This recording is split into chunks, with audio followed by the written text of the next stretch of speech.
아멘. 하나님 큰 영광 받으신 줄 믿습니다. 오늘 저녁에도 우리 하나님께서 우리 가운데 함께 하셔서 은혜 주실 줄 믿습니다. 네, 오늘 우리가 읽은 말씀은 가나안 땅의 주요 거점들을 차지하는 이제 전쟁의 후반부의 말씀이라고 할 수 있습니다. 이스라엘이 약속의 땅인 가나안을 차지하는 과정은 이제 크게 세 가지로 나눌 수가 있는데요. 가나안 정복을 세 가지로 나눌 수 있는데, 첫 번째 단계가 가나안의 주요 거점들을 장악하는 전쟁이고요. 그리고 두 번째 단계가 이 땅을 분배하는 것이고, 마지막 세 번째 단계가 이 땅을 분배받은 각 지파가 분배받은 땅을 완전히 소탕하고 그 땅에 성공적으로 정착하는 단계, 이렇게 세 단계로 이 가나안의 정복을 우리가 구분지을 수 있습니다. 이것이 마치 우리의 구원 이야기와 비슷한데요. 우리의 구원자 예수 그리스도께서 가장 주요한 이 1단계의 싸움을 다 싸우시고 이 주요 거점들을 다 이렇게 차지하시고 승리하십니다. 이제 1단계의 승리로 인해서 우리는 더 이상 이 가나안 거민들의 위협을 받지 않게 되고 승기를 완전히 잡게 되죠. 그리고 여호수아가 이스라엘 각 지파에게 정복한 땅을 분배해주는 이 2단계의 작업처럼 하나님께서는 성도들을 하나님의 백성으로 부르셔서 하나님 각자에게 맞는 사명을 분배해 주십니다. 소명을 맡겨주시죠. 이 부르심에 따라 이제 각 성도들은 각자의 소명대로 맡겨주신 사명대로 남겨진 싸움들을 이렇게 싸워 나가게 되는 이 3단계의 싸움을 싸워 나가게 되는 것도 같습니다. 이 여호수아의 사명은 1단계와 2단계의 임무를 앞장서서 이 임무를 완수하는 것이었습니다. 그리고 오늘 본문에서는 여호수아가 가나안 족속들을 쳐서 이 가나안의 주요 거점들을 장악하게 되는 그 정복 1단계가 이 종결되는 그러한 기사를 우리 가운데 요약해서 설명을 해주고 있습니다. 그래서 16절 말씀을 보면 여호수아가 이같이 그 온 땅 곧 산지와 온 네겝과 고센 온 땅과 평지와 아라바와 이스라엘 산지와 평지를 점령하였다라고 그렇게 기록이 되어 있죠. 우리가 이 본문에서 이 두 가지 주목할 점이 있습니다. 하나는 여호수아가 모든 땅을 점령하기까지 이와 같이 행했다 하는 거예요. 이와 같이 행했대요. 모든 땅을 점령할 때까지. 그래서 이같이 행했다는 게 어떻게 행했다는 것일까 하고 그 전절인 15절 말씀을 보니까 여호와께서 모세에게 명령하신 것을 하나도 빠뜨림 없이 그대로 수행했다라고 기록되어 있습니다. 그러니까 여호수아가 이 모든 전쟁이 마쳐질 때까지 이같이 행했는데, 그것이 무엇이냐면 하나님의 말씀을 빠짐없이 순종하며 지키는 것이었어요. 그러니까 하나님의 말씀을 빠짐없이 철저하게 지키면서 이 전쟁을 끝까지 수행했다라고 우리 가운데 알려주고 있는 겁니다. 처음부터 끝까지. 이러한 승리의 모범은 이 여호수아도 있겠지만 우리 예수 그리스도께서도 우리 가운데 보여주시고 있습니다. 주님께서는 우리의 구원을 이루시기 위해서 온전히 말씀에 순종하는 자세를 취하셨는데 태어나실 때부터 그렇게 하셨죠. 탄생부터 하나님의 말씀을 이렇게 성취하시는 방식으로 태어나시고 그 십자가에 달려 죽으실 때까지, 그리고 다시 부활하시고 승천하실 때까지 모두 하나님의 말씀하신 그대로 순종하면서 그렇게 처음부터 끝까지 하나님 앞에 말씀에 순종하며 이 사명을 감당하는 모습을 우리 가운데 보여주십니다. 주님도 이 말씀에 순종하면서 그렇게 끝까지 사명을 감당했다면 우리는 더더욱 하나님의 말씀 앞에 더 겸손하게 무릎 꿇고 그 말씀 앞에 순종하며 나아가야 할 것입니다. 이 말씀 앞에 우리는 정직하게 우리 자신을 돌아보게 됩니다. 과연 우리는 처음부터 지금까지 정말 하나님의 말씀을 온전히 순종하며 맡겨주신 사명을 감당하고 있지는 있나 우리 자신을 돌아보아야 하는 것이죠. 혹 이 정도 순종했으면 충분하지, 그동안 섬겨온 것으로 충분하지, 그만큼 사랑하고 그만큼 용서했으면 되었지 하는 마음으로 이제 한결같지 않은 모습이 혹 우리 가운데 있다면 이 말씀 앞에 돌아보아야 할 것입니다. 아니면 대부분의 영역에서는 다 순종하지만 우리가 정해놓은 특별한 어느 한 영역에서는 순종하지 않는 부분이 있지는 않은지, 그렇게 우리 자신을 돌아보게 되는 것이죠. 바라기는 예수님 따라서 또 여호수아의 본을 따라서 처음부터 끝까지 하나님의 말씀에 온전히 순종하면서 이 전쟁을 싸워나가는 저와 여러분 되기를 소망합니다. 그렇다면 말씀대로 이 전쟁을 수행해 나간다는 것이 무슨 의미일까? 그것은 세상의 방법대로 이 전쟁을 하지 않는다는 의미겠죠. 세상의 방법대로 하지 않는다. 단적인 예를 들면 교회에 일을 할 때 하나님을 의지하며 말씀과 기도함으로 이 일들을 감당해야 하는데, 그것이 아니라 세상적인 방법으로 이 일들을 감당하려고 한다면 그것이 하나님이 기뻐하지 않는 것이죠. 교회를 부흥시키기 위해서 하나님이 아닌 어떤 프로그램을 의지하거나 어떤 마케팅을 의지하거나 어떤 경영학을 의지하거나 이런 것입니다.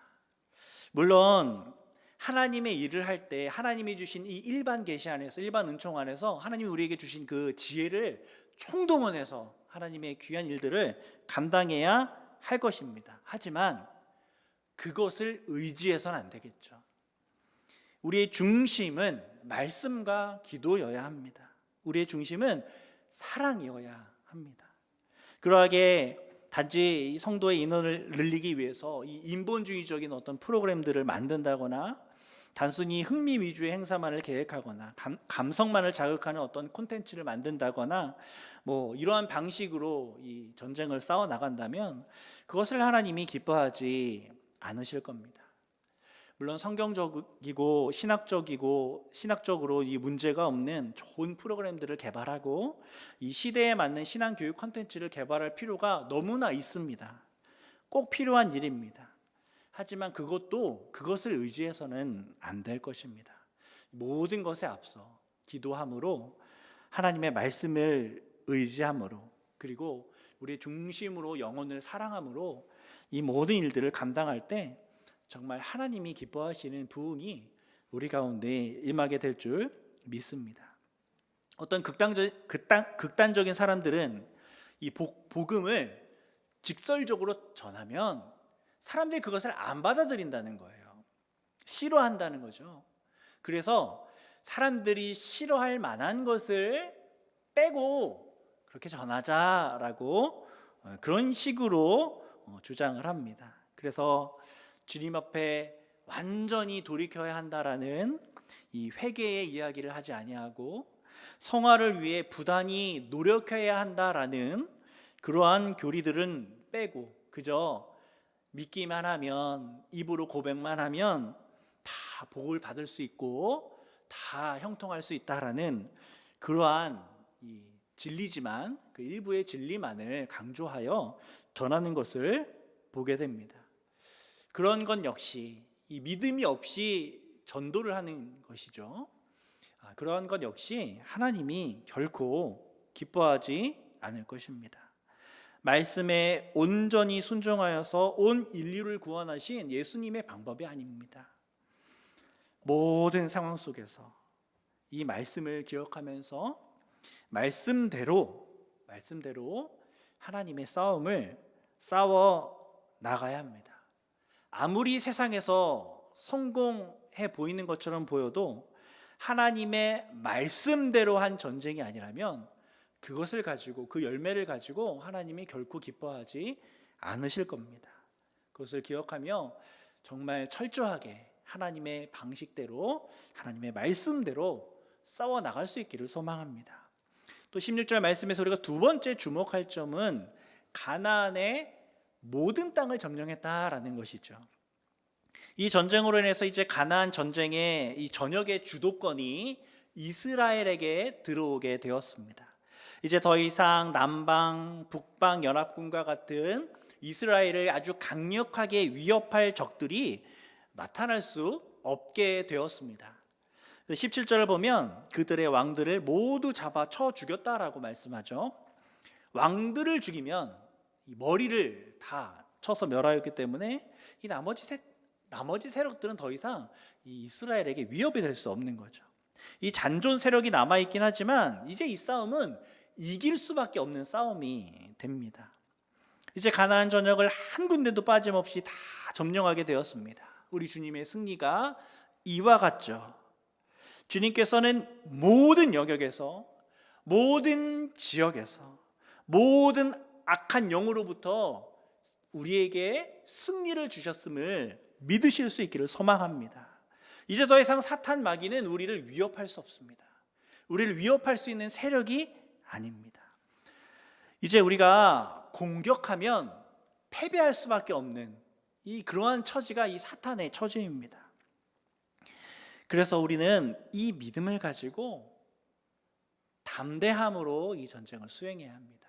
담대함으로, 용기를 가지고 모든 상황, 모든 처소에서 우리 그리스도의 승리가 나타났고 우리는 그 나타나도록 용기를 내어 싸워 나가야 하는 것이죠. 그래서 우리가 속한 이 사업장이 거기에서 예외가 될 수 없고, 우리가 속한 가정이 예외가 될 수 없다는 것, 우리가 속한 모든 공동체가 예외가 될 수 없다는 것을 기억하면서 이 모든 영역을 우리 하나님께서 승리하셨다라는 것을, 우리에게 승리를 주셨다는 것을, 그것을 믿고 하나도 빠짐없이 모든 영역에서 승리하실 수 있기를 바랍니다. 이제 17절 18절로 넘어가서 살펴보면, 세일로 올라가는 한락산으로부터 헤르몬산 아래 레바논 골짜기의 바알갓까지 왕들을 모두 쳐 죽였는데 그 모든 왕들과 싸운 시간이 오랫동안이었다라고 기록이 되어 있죠. 여기서 세 번째 주목할 점을 찾아보게 되는데, 그것은 오랫동안 전쟁을 했다는 겁니다. 오랫동안. 이 오랫동안이라고 번역되어 있는 이 히브리어를 직역하면 여러 날들이라고 번역할 수 있습니다. 여러 날들 동안 이 전쟁을 했다는 것이죠. 성경에 기록된 갈렙의 나이를 통해 계산을 해보면 이 기간은 약 7년 정도가 아닐까 하고 우리가 생각을 추측해 볼 수 있습니다. 그러니까 수년간 이 전쟁을 계속하게 된 것이죠. 이것을 또 수년이라고 기록하지 않고 여러 날들이라고 기록한 것을 보면 이 7년을 이 매일매일 이렇게 하루 이렇게 싸워 나갔던 것처럼 이 매일매일 전투에 임해했을 정도로 이 긴장되고 쉬지 못하는 싸움을 싸워 나가지 않았을까, 그런 것들을 우리가 이 표현을 통해서 알게 됩니다. 전 세계를 황폐하게 만든 1차 세계대전은 4년이었고요. 2차 세계대전은 6년입니다. 그리고 한반도를 황폐하게 만든 6.25 전쟁은 3년 1개월입니다. 그런데 이스라엘은 7년 동안 이 전쟁을 계속해 왔습니다. 7년 동안 전쟁을 한다는 것 결코 쉽지 않습니다. 우리는 이스라엘 백성들이 좀 힘들었겠다 싶습니다. 지금 우리는 이제 성경 보면서 이스라엘 백성들은 왜 이렇게 믿음이 약해가지고 맨날 투덜거리고 불평하나 싶지만, 실제로 이들은 7년 동안 하나님의 전쟁을 감당했던, 아주 많은 섬김을 감당했던 사람이죠. 우리는 어떻게 생각하면 하나님이 왜 이렇게 오랜 시간 동안, 7년이나 되는 시간 동안 전쟁을 계속 감당하게 했을까 하는 생각을 하게 됩니다. 사실 하나님 일하시면 1년도 안 되는 시간에 이 모든 전쟁을 끝내실 수 있지 않았을까요? 아니, 이런 전쟁을 아예 하지도 않도록 이 기브온 주민 히위 족속들처럼 그들의 마음을 움직여가지고 그들이 다시 다 화친하게 한다라고 그렇게 얘기를 하면 아마 이 전쟁이 더 빨리 가나안 땅을 차지할 수 있지 않았을까 하는 생각을 하게 됩니다. 그러나 19절을 보면 기브온 주민 히위 족속 외에는 이스라엘 자손과 화친한 성읍이 하나도 없었답니다. 그래서 다른 모든 족속들에 대해서 이스라엘이 싸워서 이겼대요. 그리고 20절 보면 이렇게 다른 족속들이 마음이 완악하여져서 이스라엘을 대적하여 싸우게 된 것은 그들을 진멸하여 바치게 하여 은혜를 입지 못하게 하시고 여호와께서 모세에게 명령하신 대로 그들을 멸하려 하심이었다. 누구의 뜻이냐면 하나님의 뜻이었다라고 말씀하고 있는 거죠. 이 모든 전쟁이 길게 된 것, 그들이 다 화친하지 않게 된 것, 일이 이렇게 꼬이게 돼서 계속 전쟁하게 된 것, 이 모든 것이 다 하나님의 계획이었다는 겁니다. 하나님께서 다른 족속들을 모두 완악하게 하셔서 이스라엘은 오랫동안 이 전쟁을 하게 되었다는 겁니다. 패역한 족속들을 완전히 진멸하기 위해, 또한 전에 하셨던 이 하나님의 말씀을 온전히 이루기 위해서 이스라엘로 하여금 이 오랜 시간 동안 전쟁을 하게 하셨다. 그분이 하나님이다라고 말씀하고 있습니다. 어찌 보면 우리 신앙의 여정은 조금 고단한 것 같기도 합니다. 주님께서 허락하신 우리의 싸움이 참 길게 느껴지고 고되게 느껴집니다. 우리가 어떠한 영혼을 품고, 특별히 우리 가족의 어떤 구성원 누군가를 품고 그를 주님께로 인도하고 전도하고자 그렇게 오래 기도하고 때로 여러 가지 노력을 해도 사실 하나님 이렇게 하면 바로 오실 것 같은데 그 기간이 때로는 오래 느껴지게 될 때도 있죠. 그냥 주변의 세력들로 하여금 그냥 무릎 꿇게 하시고 먼저 찾아와서 화친하게 하시고 그러면 좋을 것 같은데 그렇지 않고 이 고된 싸움이 지속되게 하나님이 하십니다. 그러나 이 모든 것이 완벽하게 승리하게 하시려는 하나님의 계획이랍니다. 이 모든 것이 하나님의 온전하신 뜻을 이루게 하시려는 하나님의 계획이랍니다. 그래서 우리는 이 싸움을 낙담하지 아니하고 끝까지 싸워 나가는 것이죠. 우리가 이 싸움을 계속하면 계속할수록 하나님 나라가 더 견고하게 서게 됩니다. 우리가 이 싸움을 계속하면 계속할수록 하나님의 마음이 시원하게 됩니다. 비록 지금은 이 싸움을 견뎌 나가는 것이 너무 힘이 들 수도 있지만 나중에 그 모든 것은 결국에는 영광이 될 것입니다. 성화의 싸움도, 하나님 나라의 확장을 위한 모든 싸움도, 교회의 세워줌을 위한 모든 싸움도, 수많은 대적자들과의 모든 싸움도, 말도 안 되는 억울한 환경과 상황 가운데서도 감사하게 하는 그러한 싸움들도 모두 힘들고 고되지만 그 모든 싸움을 통해 이 모든 악한 세력들이 완전하게 힘을 잃게 되고 하나님의 승리가 더 견고하게 세워지게 되는 그러한 일들이 이 우리의 싸움을 통해서 일어나게 되는 것이죠.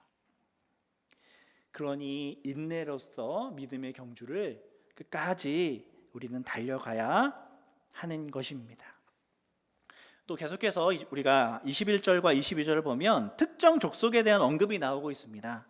가나안의 모든 족속을 진멸하고 정복하였다고 계속해서 말해왔지만 21절, 22절을 보면 아낙 사람들, 아낙 족속들에 대하여 특별하게 언급을 하고 있죠. 21절 보면 그때 여호수아가 가서 산지와 헤브론과 드빌과 아납과 유다 온 산지와 이스라엘의 온 산지에서 아낙 사람들을 멸절하고 그들의 성읍들을 진멸하여 바쳤다, 이렇게 기록이 되어 있습니다. 그리고 22절 보면 다시 한번 이 아낙 사람들이 한 사람도 남지 않았다, 이렇게 우리 가운데 반복해서 기록을 해주고 있습니다. 중요하다는 것이겠죠. 우리가 그래서 네 번째 주목하여 살펴볼 것은 다른 족속들이 멸절된 것을 기록한 것보다 좀 더 특별하게 이 아낙 족속들의 멸절에 대하여 기록하고 있다는 것입니다. 이게 무슨 의미일까? 이 아낙 자손들에 대하여 특별하게 더 기록한 이유가 무엇일까요? 그것은 이 아낙 자손들과 이스라엘 백성들과의 이 특별한 이 원한 관계 때문입니다. 아낙 자손들이 누구냐?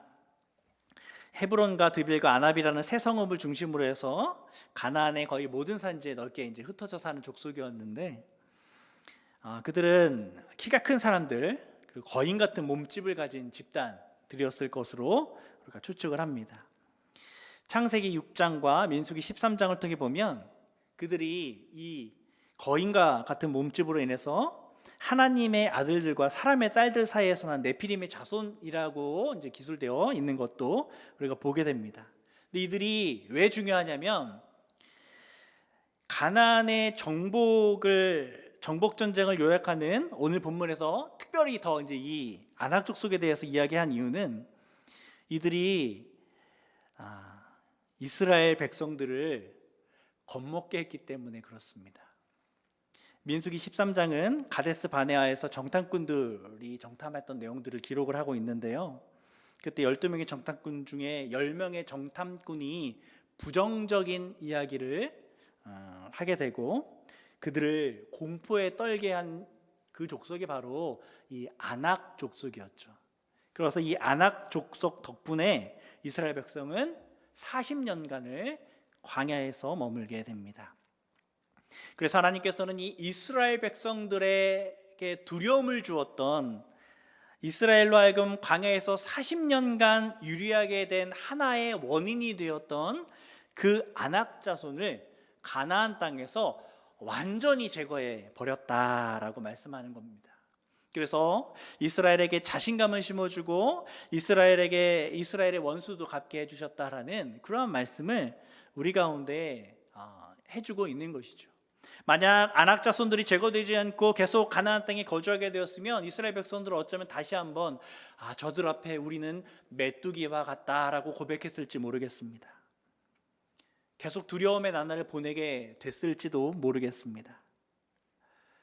우리가 이것을 통해서 알게 되는 것은 우리 하나님께서는 언약 백성들이 두려움에 떨게 하고 약속의 땅을 쟁취할 용기를 잃게 만드는 그 어떠한 요소를 완전히 멸절시키신다라는 것입니다. 우리를 염려하게 만들고 우리로 신뢰하지 못하게 만들고 우리로 두렵게 만드는 그 어떠한 환경들과 그 어떠한 영적인 대적들을 우리 하나님께서 반드시 멸절하실 것이다 라는 것을 우리 가운데 알려주시는 것이죠. 우리로 하나님을 온전히 신뢰하지 못하게 하는 것들이 무엇이 있습니까?